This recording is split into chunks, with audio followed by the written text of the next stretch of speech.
I met my wife a few years ago at a hospital where I went to visit my friend's wife, who just gave birth. Coincidentally, she came in at the same time, but because my friend's wife was asleep, we had to wait in the lobby for about 40 minutes to an hour before she woke up. People who know me well know I am very extroverted and I talk to strangers a lot. While waiting, I tried making jokes with the nurses at the reception desk, but they weren't having it, so I went back to sit with my wife. I tried my best to keep my mouth shut, but we could tell that the silence was awkward, and the moment I started talking, we both busted into a loud laugh. I didn't know she had been observing me, she knew I would try to talk to her. From there, we talked for almost an hour until a nurse came to tell us my friend's wife was awake, and we both went in to see her and her baby. As much as I would love to mention my wife's name, so the people out there can stay away from her, I'd love to keep this anonymous in case any of our friends stumbles on this story. Before we left the hospital that day, I got my wife's number and we started talking. I also followed her on Facebook, and we chatted there all the time. She was gorgeous, and I loved almost everything about her. As of the time we met, she was working at a veterinary shop, and I worked for a construction company. We used to hang out whenever we were free since we were both single and slowly grew fond of each other. One of the reasons I loved my wife was that she was always seeking new ways to improve herself. She read self-help books all the time and listened to all of those personal development podcasts and the rest.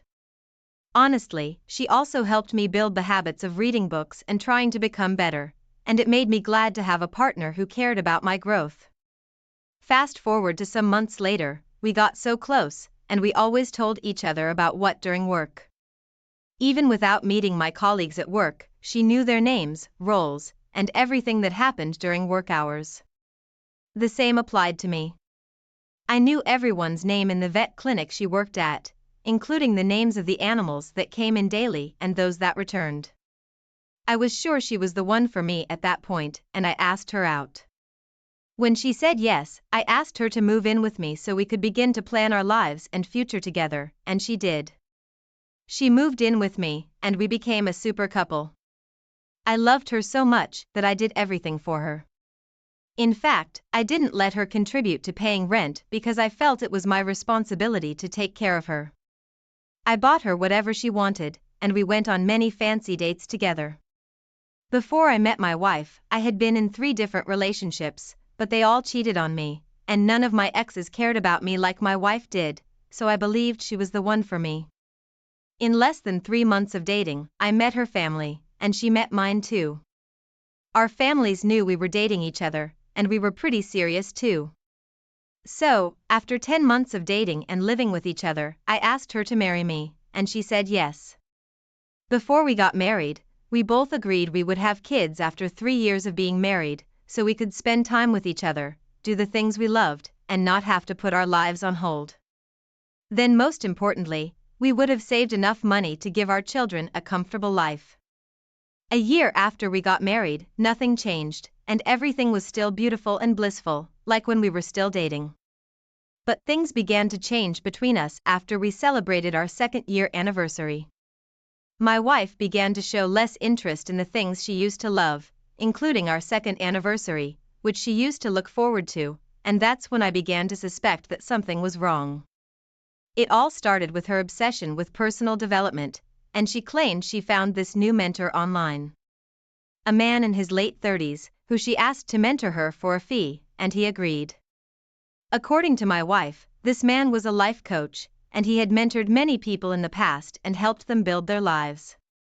At first, I didn't have an issue with her having a mentor, because I knew she wouldn't back down or change her mind until she got what she wanted, so I allowed her to do her thing. However, a couple of weeks after she started her mentorship classes with him, I noticed they were getting closer and closer, and I kept feeling that something was off between them, but I shook it off. It wasn't enough that I was paying for the mentorship hourly, but she always came up with new excuses for me to pay for things I didn't understand. She met with her mentor almost every week, and even had to cancel most of our lunch dates to be with him. Then, as if that wasn't enough, whenever I came home from work, I'd have to eat my dinner alone, watch television alone, and go to bed, because she would talk to him for hours on the phone without spending time with me. I complained about it, but she said I was making a mountain out of a molehill, so I let it slide, expecting that she would change, but it got worse. Once, we were supposed to go to my parents' house for my dad's 62nd birthday, but she didn't show up and refused to take my calls. That evening, when I returned home, I met her and her mentor having dinner in her home, and I was so mad. When she saw me, she smiled and acted like everything was fine. It even made me madder when I found out she forgot about her JaVale's birthday, even after I reminded her that morning. The craziest part was that we had not had dinner as a couple for weeks, and she even stopped cooking, but there she was eating and laughing with her mentor. I got so mad and yelled at her, then I asked her mentor to leave, but she stood up and started challenging me in front of her mentor. She said he had taught her a lot of things, and he could not leave, so I had to choose between joining them for dinner or doing something else. I was so furious that I left the house and returned to spend the night at my parents' house. That night, I stayed awake close to my phone, hoping she would call and beg me, but she didn't, and that was when I was forced to look up her mentor online. To my greatest surprise, I spent hours digging and could not find anything related to mentorship or personal development about him. When I was frustrated at finding nothing, I hired a private investigator to investigate him. Weeks after digging, the PI I hired discovered he was a convicted felon and a master manipulator with arrest warrants. I could not even believe it. The PI could not find anything related to mentorship with him, and that's when I realized that my wife had been playing me for months. She was getting money from me and giving it to her lover as his payment while I worked my ass off to give her a better life. I collected all the evidence from my PI and paid him off. The next day, I went home early so I could meet my wife at home and show her all of the evidence, but I caught them doing it on my couch and I was enraged. I hit him before I threw the evidence on the table, and my wife did not look surprised. It was an indication that she knew everything about him. She then started begging for forgiveness and asked me not to say anything. I told them I had contacted the police and she should go ahead and marry her lover and rot in jail for all I care. While I was yelling at them, the police arrived at my house and took him away. Immediately he was taken away, she went on her knees and began to beg me. She said he manipulated her, but since he was out of the picture, we could return to how we were. Hearing that made me madder, so I kicked her out and called her parents to let them know their daughter would be coming home soon and we weren't together anymore. Months later, we divorced and we went our separate ways. Until the last 6 months, she kept calling me with different numbers, until I warned her that we could never be together, even if it were in her next life. Of course, I miss her, but being single is way better than living with a cheating spouse.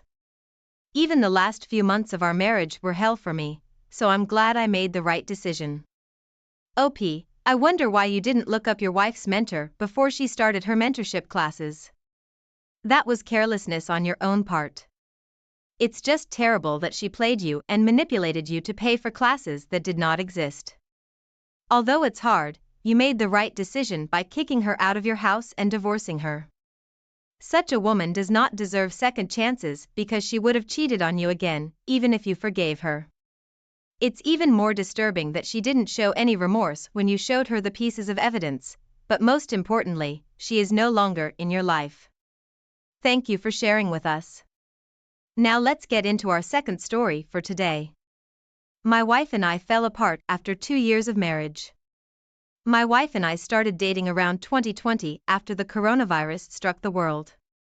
She had lost her family of 3 to the virus, and as her closest family friend, I had no other option than to take her in. I lived in a 2-bedroom apartment. One was my bedroom and the other was my office, because I was already working remotely for a top freelancing platform whose name I would be withholding, and I had to move my office to my bedroom so she could sleep in the second room. When she moved in, she was grieving, always moody, and almost depressed, and I took up the responsibility of caring for her all through her stay with me. At that time, I was earning very well, so I didn't need her to contribute to anything, not even groceries. She barely ate and was not herself for the first few months. 7 months later, she snapped out of her morning state and became active again. Then she started looking for a job. The main reason she wanted a job was to pay me back for all the things I had done for her, but when I found out, I stopped her from working and suggested that she learn a high-demand skill so she could register on the same platform I worked at and also earn remotely. She agreed and I paid for an expensive course for her and she mastered the skill. In the following months, she registered on the platform and began to get her own clients, and that was how we became two remote workers living together. When my wife moved in with me after she lost her parents, I had just broken up from a toxic relationship, and the last thing I wanted was a relationship. But having my wife in the house all the time helped me in some way and caused me to reevaluate the important things in life. So, in the process of her living with me, I fell in love with her even without knowing. With her becoming active again, our relationship grew stronger, and we even became closer. I literally became her only friend and family, and slowly, we started doing the things only couples did. We went on vacations together because we were both financially stable, got each other gifts, visited the places we always wanted to, and we even took more advanced courses to help us in our skills. After living together for 2 years, the neighbors and those who stayed or worked around our house knew we were together, even when I had not asked her out yet. I knew she loved me, but I was afraid she would turn me down because she kept saying she was tired of people coming into her life and leaving her when she needed them the most. So, I kept procrastinating. Eventually, I asked her out on her 27th birthday. We weren't doing anything that year, we only went to have a fancy dinner, and while we were in the restaurant, I paid the waiter to bring in a cake I had delivered some hours before we went there, and instead of having happy birthday, it had "Will you be my girlfriend?" and she said yes in excitement. Initially, I intended to propose to her, but I wanted to ask her out first. 4 months later, after she said yes to me, I asked her to marry me, and she said yes. My parents already knew her because her late family and my family were friends, and they were delighted when they found out we were getting married. We made the wedding plans and had a small wedding, then moved into a bigger apartment with enough space for our respective workspace. When we moved into this new apartment, my wife was jovial and always in high spirits with the neighbors. The neighbors, too, were receptive and welcoming, unlike my former neighbors, who were always busy and barely had time to speak or talk with us for more than 5 minutes. When this happened, I was delighted because she had a different happiness spending time with the neighbors, especially since she lost her family and barely interacted with others except my family and me. She even started cooking and sharing food with the neighbors and their kids, and it contributed to their closeness. Being remote workers allowed us to create our own work timetable, and whenever she was done working, she would go grocery shopping and come back home to cook. She claimed that cooking helped her clear her head, and sharing food with other people reminded her of her family reunions and much more. I understood her point of view, so I didn't argue with her or try to stop her, even when some of the neighbors started taking advantage of her kind gesture. Aside from the food, some neighbors began to ask for financial assistance, which we helped whenever we could, and there was this 80-year-old man who asked if she could help him cook on some evenings and clean his house, too, since he had no family living with him. So when my wife told me about it, I reluctantly agreed, and she'd go over to his house twice or thrice a week to cook and clean. About a month after she started cooking and cleaning for him, I noticed she went there almost every evening except on weekends. This was more often than their initial agreement, but I thought everything was okay. Then one day, I was in my apartment watching television when I heard a knock on the door. I knew it was unlike my wife to knock when she had her keys, so I opened the door and realized it was our neighbor she cooked for. When I saw him, I thought he had come to thank me and my wife for her help, but he looked somewhat disturbed. When he sat, and I asked him if everything was okay, he first said, "Son, I want your wife to stop coming over to my house because she is having an affair with my renter." Then he stopped and looked at me. I was shocked to hear that and didn't know what to say. I asked him if he was telling the truth, and he admitted that he had no reason to lie. When we were having this discussion in my apartment, my wife had gone grocery shopping to cook the next day, so she wasn't at home. I didn't want to believe the old man, but like he said, he had no reason to lie, and it made no sense for him to lie against my wife. So in the end, I asked him if he could show me something to prove that he was telling the truth, and he promised to make a video and send it to me when next she came over, which would be her last time visiting his house. That evening, when my wife came back, I didn't mention anything to her. I just acted like everything was fine, and I didn't say that the old man came over when she was away. The next evening, she told me she was going there as usual, and I pretended to not pay any attention and acted like I was engrossed with my work. About 15 minutes after she left, the old man sent me a video of my wife in his renter's room, and they were making out in the living room, thinking he was asleep in his room. When I saw the video, I was broken. I knew the man she was kissing and could not believe she had done that to me. I thanked him and told him I'd be locking her out of the house, and he promised to do the same because his renter was late on rent payment and he had enough of him. Later that evening, when my wife came home and could not access the house, she started to yell and hit the door, but I sent her the same video, and she began to beg me from outside. She asked me to open the door to discuss things, but I was done with her. She betrayed me and did not care about my feelings.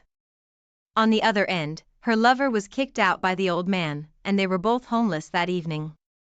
I refused to let her in that night, and after a few days, she returned to meet her stuff packed at one corner of the house, but she refused to leave. I called the police because she was disturbing my peace and the neighbor's peace, and she was taken away. About 2 months later, I divorced her, and she cried bitterly.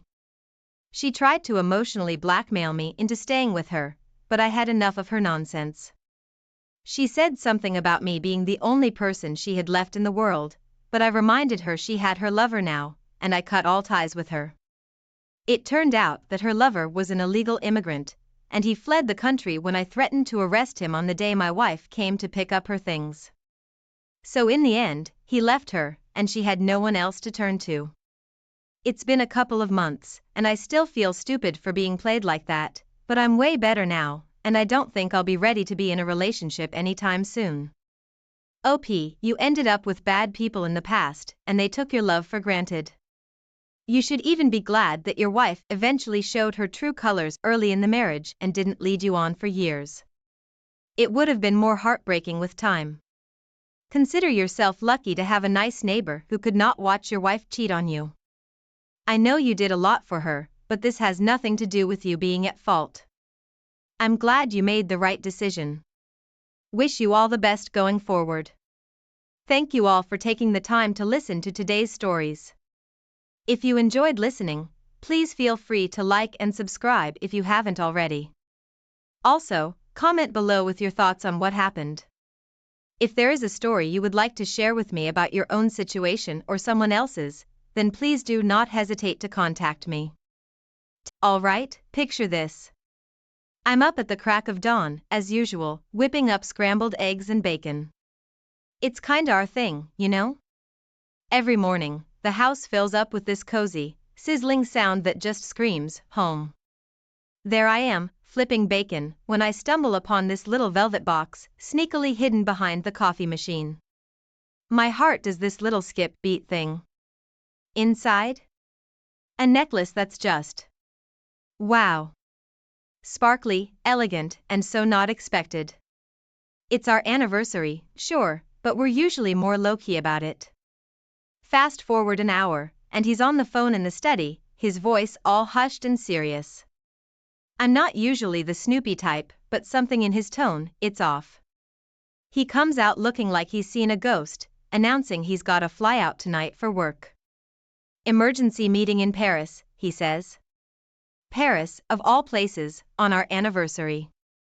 Now, I'm no detective, but 2 + 2 wasn't adding up. I get this nagging feeling, right?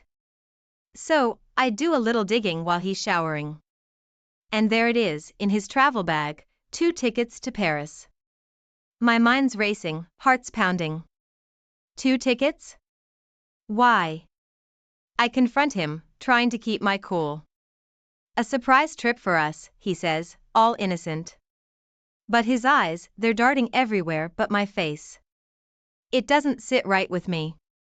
Not one bit. The man's a terrible liar, always has been. So, I make up my mind right there and then.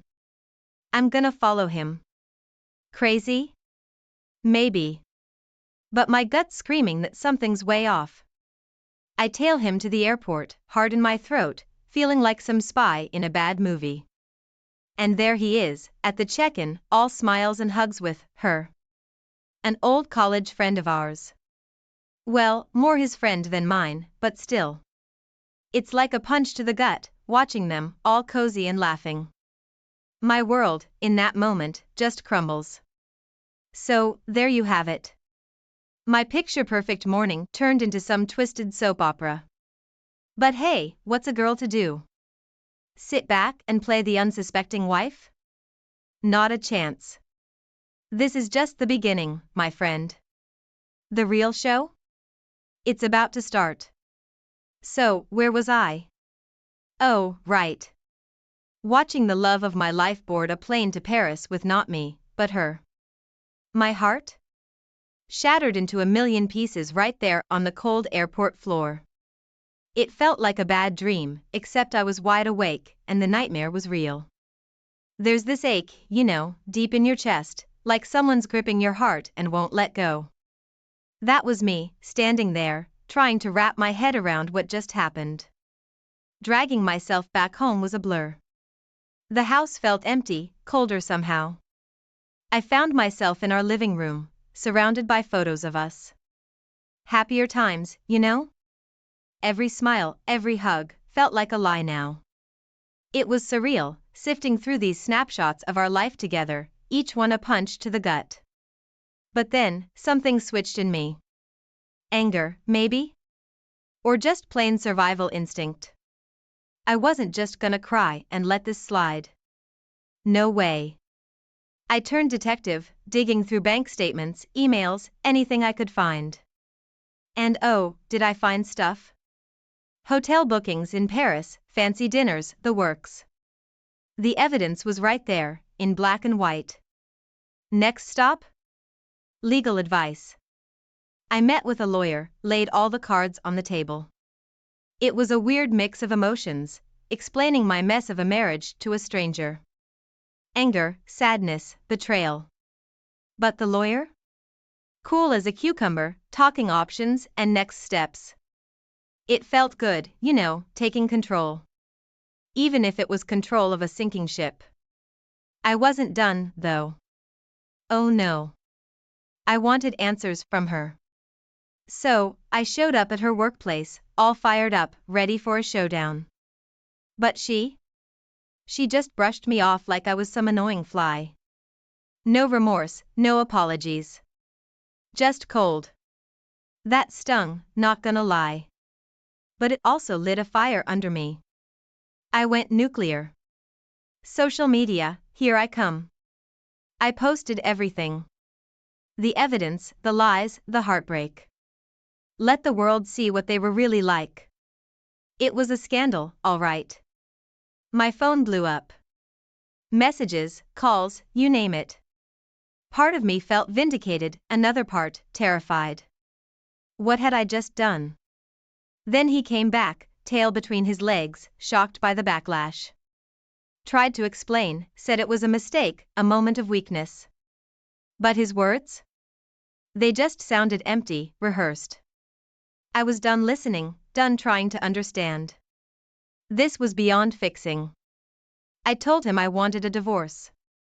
Laid out all the evidence, made it clear there was no going back. His face? A picture of shock, like he never expected it to come to this. But it was too late for surprises. The love, the trust, it was all gone.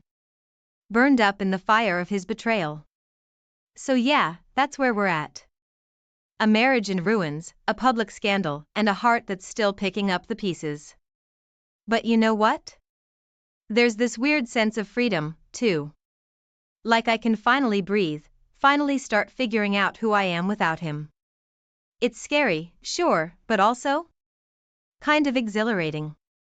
So, guess what? The plot thickens. Turns out, The woman tearing my life apart is none other than my so-called friend's sister.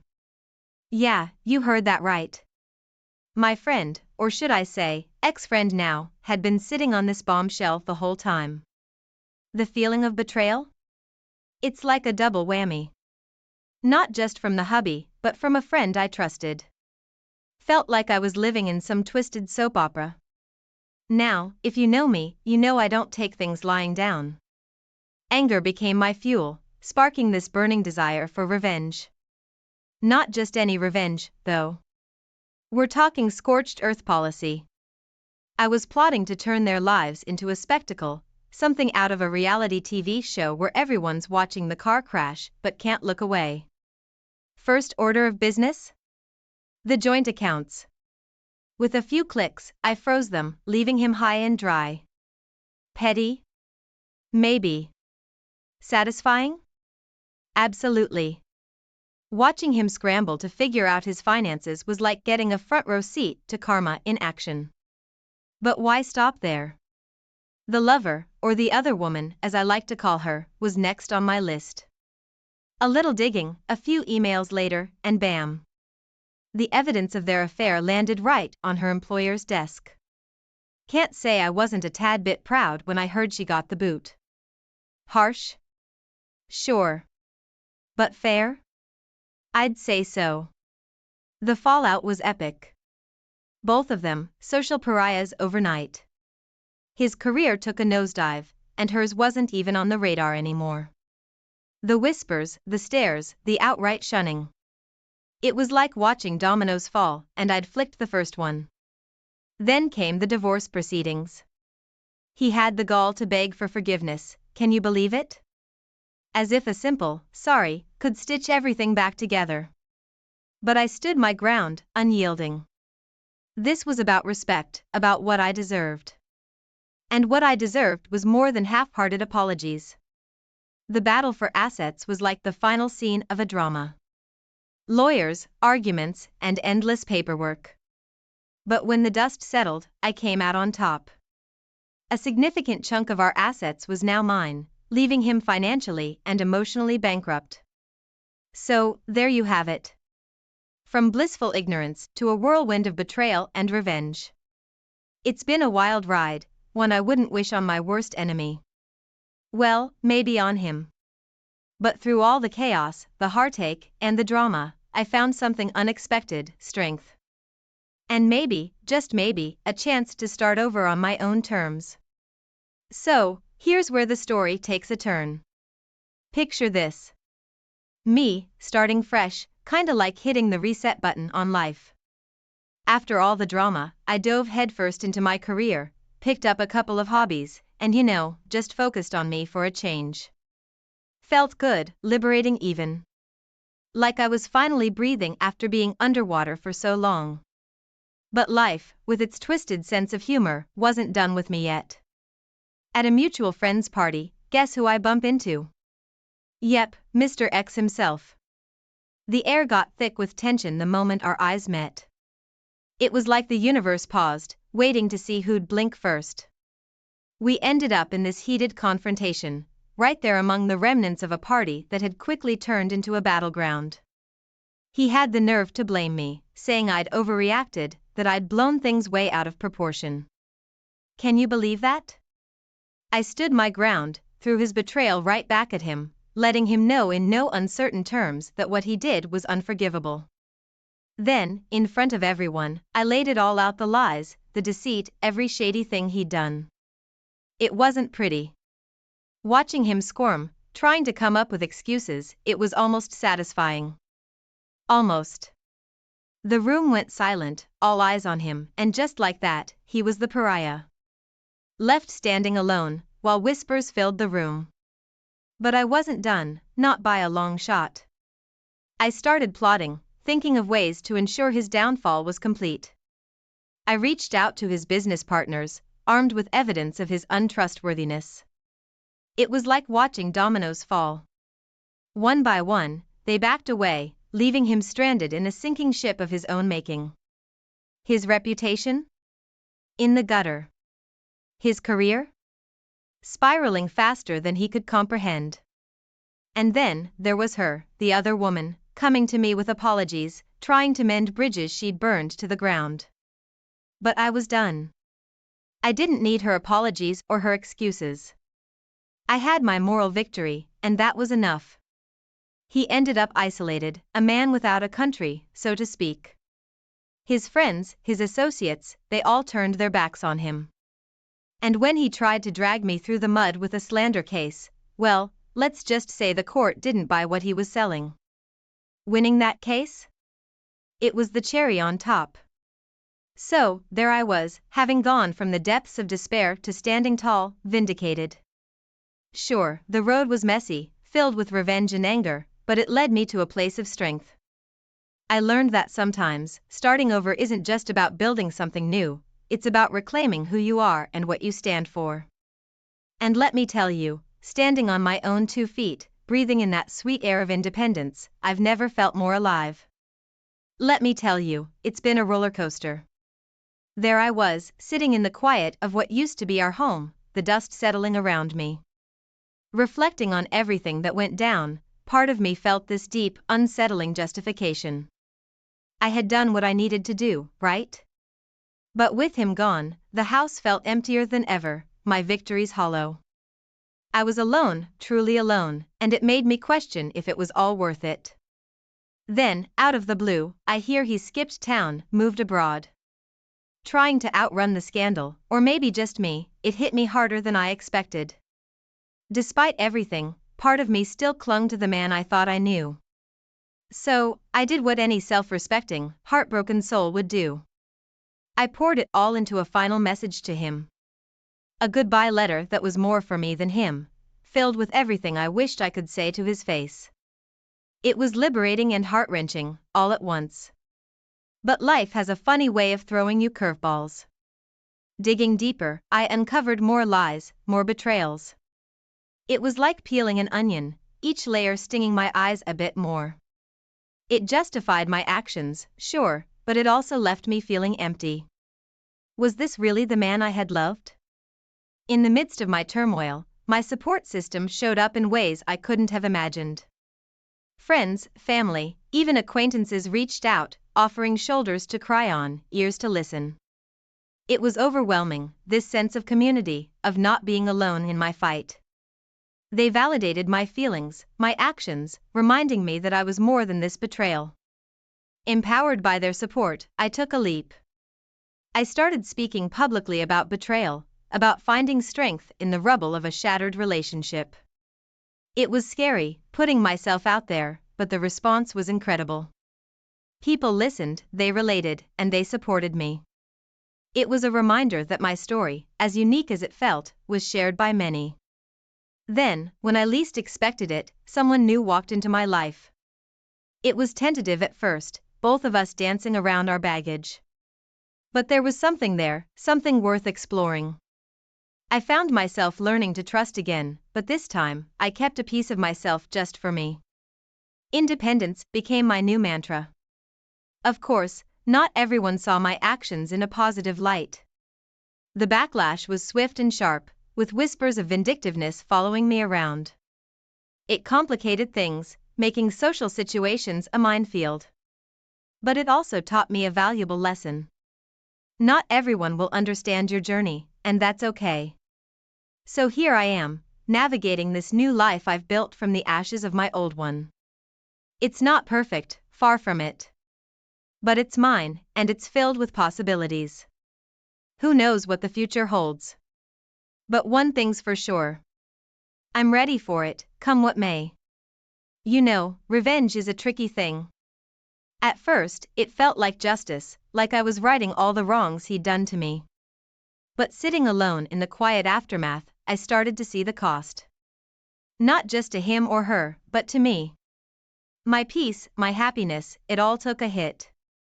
I was so caught up in making them pay, I didn't realize I was the one who was paying the most.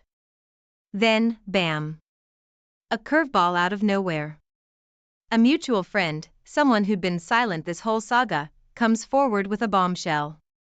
My husband, the cheat, was apparently blackmailed into the affair. Yeah. Sounds like a soap opera, right? But hearing it, seeing the evidence, it threw me. All this time, I thought it was simple. He cheated.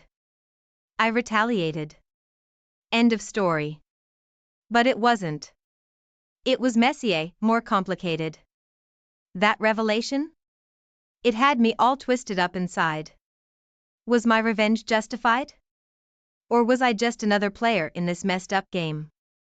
It's funny how life throws these moral dilemmas at you, just when you think you've got it all figured out. I even thought about going back, trying to undo some of the damage. But the legal stuff, the battles we'd fought? Turns out, you can't just hit rewind. The damage was done, and some things, once broken, stay that way. So, I turned inward, started focusing on me. Therapy. Self-help books. You name it. It was time to grow, to heal from all this chaos. And through that process, I started to see things clearer.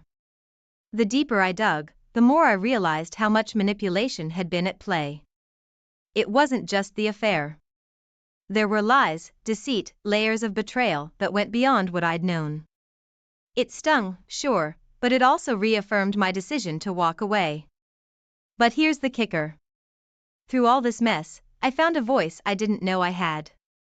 Started speaking out, sharing my story with other women who'd been through their own hells. It was empowering, feeling like my mess could help someone else find their way out of theirs. And me? I started killing it at work. Found a strength I didn't know I had. A confidence that came from facing my worst fears and coming out the other side. Financial independence? Check. No more playing the damsel in distress. I was my own hero now.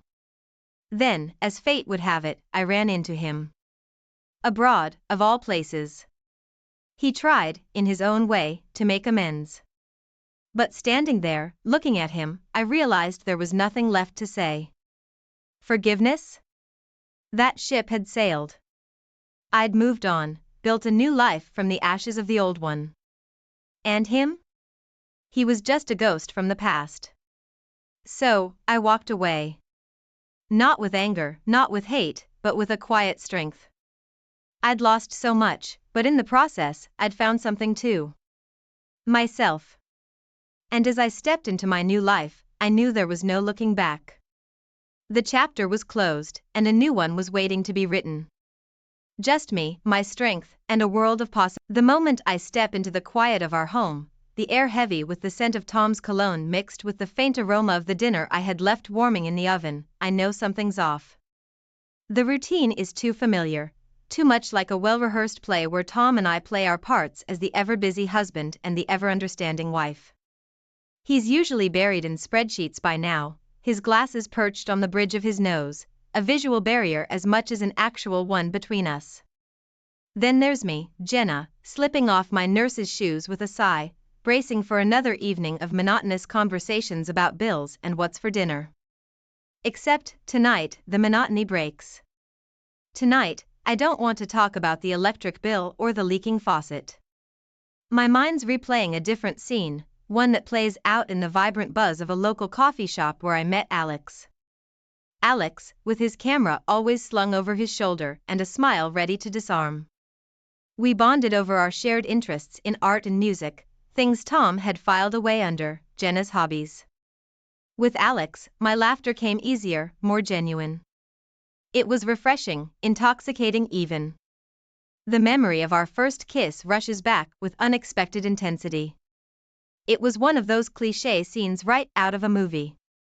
Us, laughing under a shared umbrella as the rain poured down, the city around us blurring into a backdrop for that moment. It was thrilling. A harmless thrill, I had told myself. But who was I kidding? Making excuses to see Alex became as routine as my shifts at the hospital. Working late again, I'd text Tom, guilt gnawing at me, but excitement silencing it swiftly. Tom's responses, always understanding, never questioning, added layers to my guilt. Was he really that busy, or had we drifted so far apart he didn't care to ask anymore? The small apartment Alex and I rented downtown felt like stepping into a parallel universe. One where I wasn't Jenna, the nurse married to Tom, the accountant.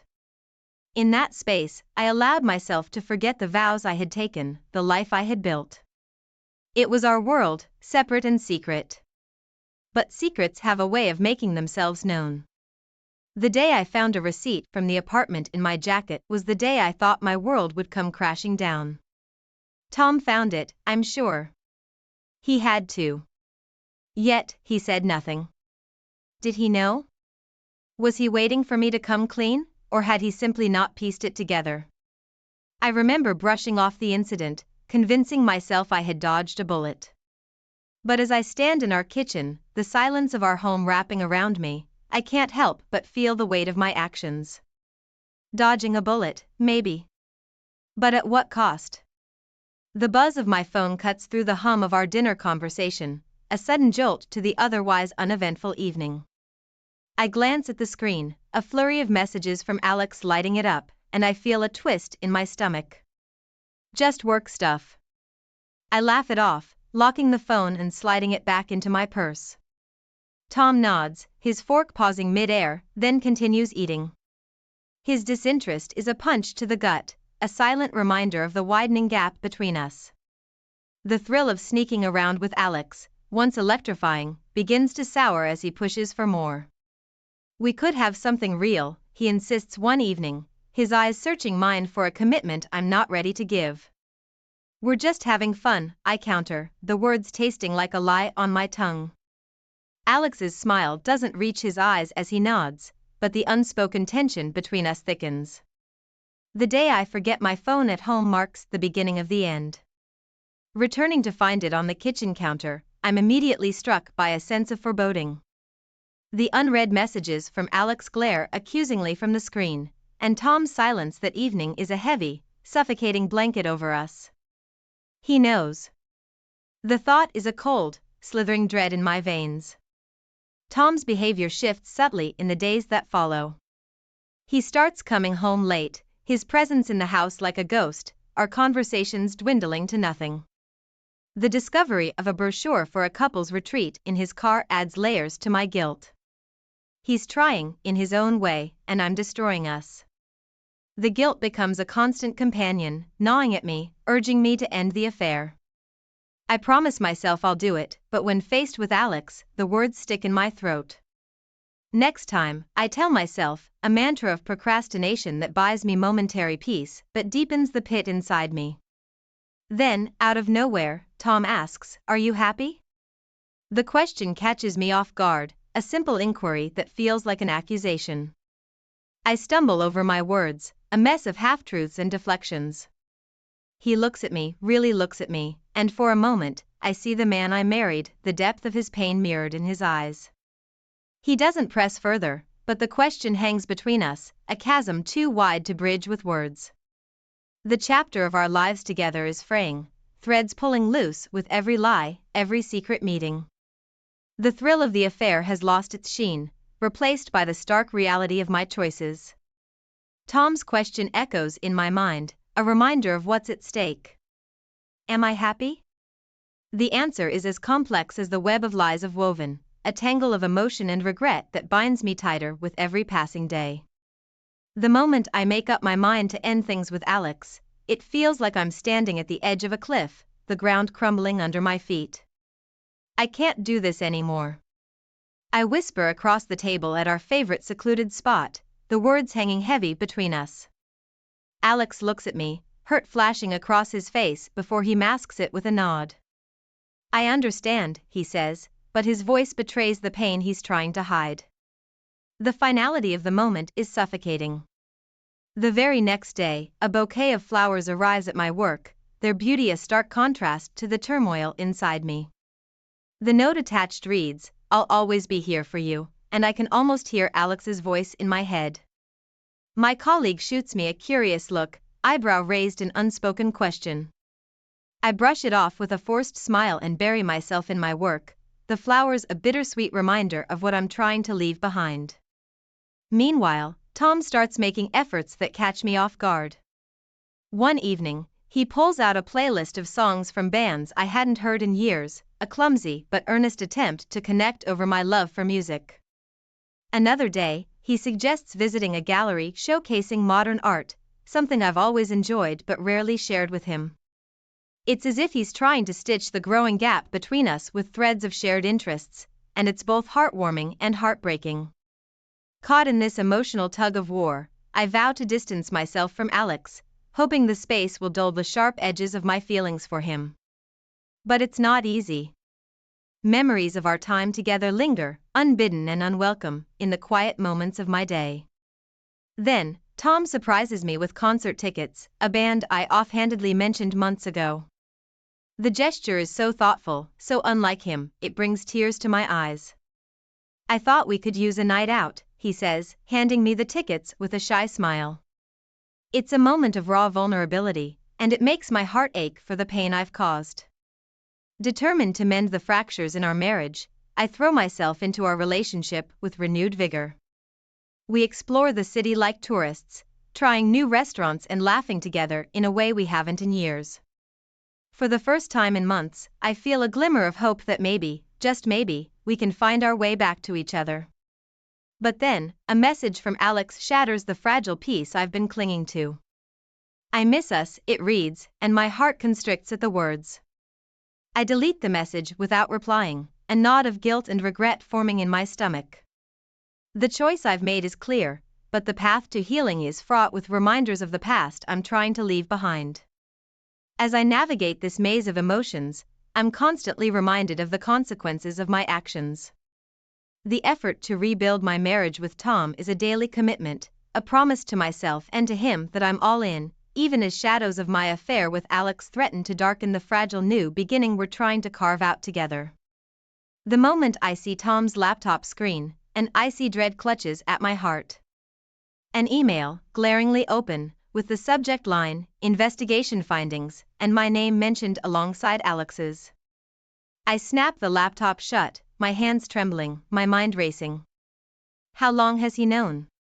The secrets I've been tucking away in the darkest corners of my conscience are about to come into the merciless light of day. I'm barely through the door when the new reality hits me. Tom is there, waiting in the living room that's now a stage for the unraveling of our lives. Photographs, emails, texts, the artifacts of my betrayal are spread out before him, a silent accusation. My breath catches in my throat as I take in the scene, the evidence of my infidelity laid bare in the most brutal way imaginable.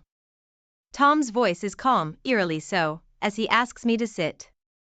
I've known for weeks, he says, and the weight of those words crushes me. He talks about the private investigator, the messages on my phone that first raised his suspicions, his voice steady but his hands betraying a slight tremor. The room feels cold, the air between us charged with a tension that's palpable. I stumble through apologies, explanations, excuses, but they sound hollow even to my own ears. Tom listens, his face a mask of stoicism, but his eyes, they're filled with a hurt so deep it makes my own heart ache in response. I just want to understand why, he says, and the question is a knife to my already bleeding conscience.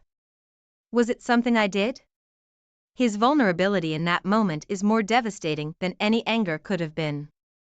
The conversation that follows is a blur of tears and whispered regrets. Tom tells me he's arranged for me to stay at a friend's place. He needs space, time to think, to decide what comes next for us, if there's even an S left to consider. The finality in his voice is a clear indication of how far we've drifted, how much damage has been done. Moving out is a surreal experience.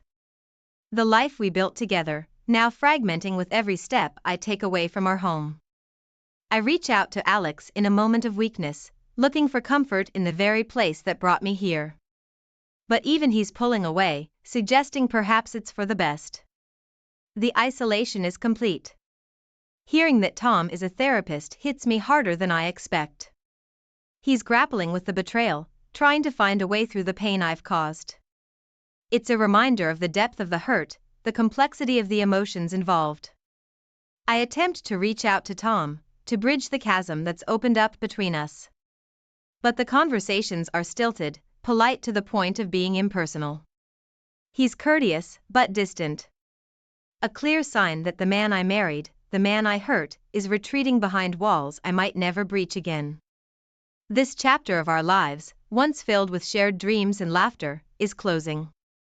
The realization is a bitter pill, each moment of attempted reconciliation a stark reminder of what's been lost.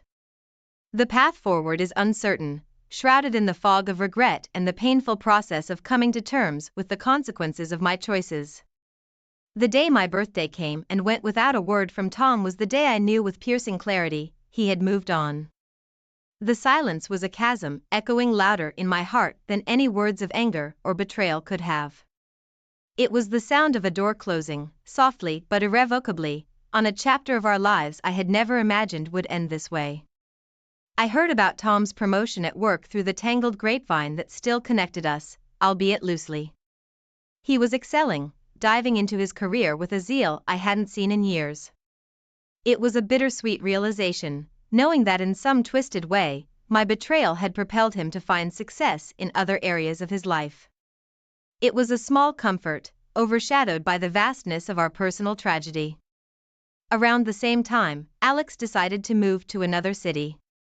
His parting message to me was laced with apologies and wishes for my happiness. It was a kind gesture, but it only served to underline the finality of our separation. The adventure had ended, leaving behind a trail of destruction and a heart heavy with regret. In the quiet that followed, I found myself missing the ordinary moments with Tom more than the fleeting excitement I'd sought with Alex. The morning coffee we shared in silence, the soft sound of his laughter from another room, the warmth of his hand in mine during a movie, these memories haunted me, a constant reminder of what I'd lost. The inevitability of our divorce became real when Tom filed the papers. They arrived with a note from him, a simple message wishing me well and expressing hope that I would find what I was looking for. Reading his words, I felt a surge of emotions, gratitude for his kindness, sorrow for the pain I'd caused, and a deep, unyielding regret. The proceedings were straightforward, a procedural dance executed with clinical efficiency by our lawyers. Tom and I were like two ships passing in the night, close enough to see the lights but too far to bridge the distance. Our communication was relegated to the necessary exchanges, devoid of emotion, a stark contrast to the life we once shared. Therapy became my refuge, a place to unravel the tangled web of my desires and fears. It was there I began to understand the root of my actions, the longing for excitement that had led me to risk everything we had built. The sessions were painful, each one a step towards confronting the reality of my choices and the impact they had on the people I loved. When the divorce was finalized, the feeling was indescribable, a mix of relief and profound sadness. Tom and I exchanged a brief, emotionless goodbye, a formal end to what had been a vibrant, loving partnership. As I walked away, the finality of the moment weighed heavily on me. It was the end of our story, a tale of love and loss, of choices and consequences. The journey ahead was uncertain, a path I would have to navigate alone, carrying the lessons of the past and the hope for a future built on the foundation of those hard-learned truths. The decision to leave wasn't easy, but the pull of a fresh start was irresistible. Each corner of our old town was a ghost, a memory of a life I once cherished. Packing up my life into boxes felt like closing a book I couldn't bear to read anymore.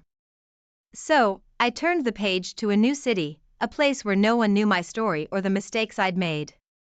Starting over isn't just about a new address, it's about rebuilding from the ground up. I landed a job that, on paper, seemed like a fresh start. The work is challenging, engaging, even fulfilling at times. Yet, when the office empties and the sun dips below the skyline, the solitude of my new life envelopes me. The silence of my apartment is a stark contrast to the life I used to know, filled with shared dinners and whispered conversations in the dark. One afternoon, amidst the stack of mundane mail, I find an elegantly designed wedding invitation. My heart skips a beat as I see Tom's name, intertwined with someone else's. The reality of his life moving on without me is there, in black and white. The invitation is a tangible symbol of the finality of our separation, a confirmation that the life we shared is truly in the past. That night, I find myself sifting through old photos, each snapshot a piercing reminder of the happiness we once had. The weight of my choices sits heavy on my chest as I wander through the memories, mourning not just for what was, but for what could have been. It's a night of reflection, of sorrow, and of acceptance. In the weeks that follow, I seek solace in painting, a hobby I'd always pushed aside for, someday. Brushstrokes become my language, the canvas my confidant. With each piece, I find a piece of myself, a way to process the tumultuous journey of my emotions. Painting becomes not just a hobby, but a lifeline, a way to connect to parts of myself I thought were lost. Occasionally, updates about Tom filter through the grapevine of mutual friends. Hearing about his happiness is a double-edged sword. On one hand, I'm genuinely glad for him, on the other, each update is a reminder of the void his absence has left in my life.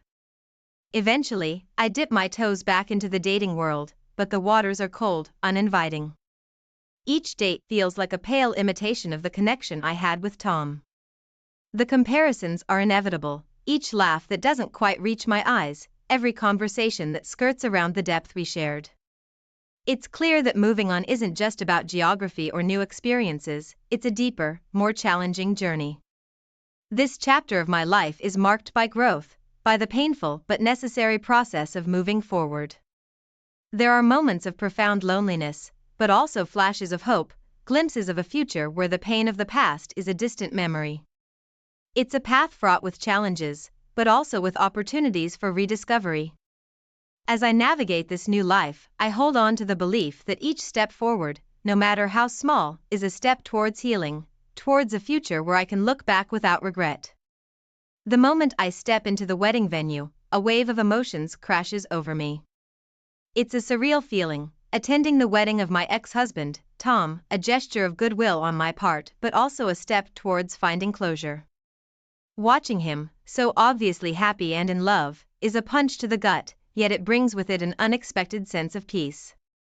This is his new beginning, and it's time for me to truly accept that. The ceremony and the celebrations that follow are a blur of smiling faces and heartfelt toasts, a vivid tableau of the life Tom has moved on to. It forces me to confront the reality of our past and the role my own unhappiness played in it. Standing there, amidst the joy and the laughter, I come to a stark realization. The affair was never about what I was running towards, but what I was running from. It was a symptom, not the cause, of my deeper discontent. In the weeks that follow, I find a new avenue for healing, volunteering at a local shelter.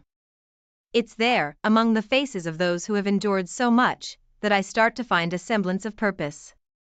Each act of kindness, each moment of connection, feels like a small step towards forgiving myself, towards rebuilding the parts of me that were lost in the chaos of my own making. Then, the news arrives, as unexpected as a cold splash of water. Tom and his new wife are expecting a child. The emotions that well up are complex, a tangled web of joy for them and a poignant sense of finality for what once was. It marks the end of our story, a chapter conclusively closed, leaving room for new beginnings. Selling the apartment we once shared feels like the last piece of the puzzle. Walking through the empty rooms, I'm struck by the silence, a stark reminder of the life that used to fill these spaces. It's a tangible release, letting go of the last physical tie to my old life, to the person I once was. The sale is a quiet affair, but the closure it brings is loud, resonating deep within me. Finally, I sit down and write a letter to Tom. It's not a plea for forgiveness, I know that some actions are beyond redemption. Instead, it's an offering of my own forgiveness, an acknowledgement of the pain I caused and a sincere wish for his happiness. I seal the envelope, knowing I may not get a response, and in a way, not needing one. It's a symbol of my readiness to move forward, to embrace the lessons learned and the growth achieved. As I drop the letter in the mailbox, a sense of finality washes over me. It's the end of a chapter filled with love, loss, and learning. But as one chapter ends, another begins. Standing there, I feel the weight of the past lifting, making room for a future filled with possibilities. It's not just an ending, it's a new beginning, a chance to build something beautiful on the foundation of lessons learned. The road ahead is uncertain, but for the first time in a long time, I'm ready to see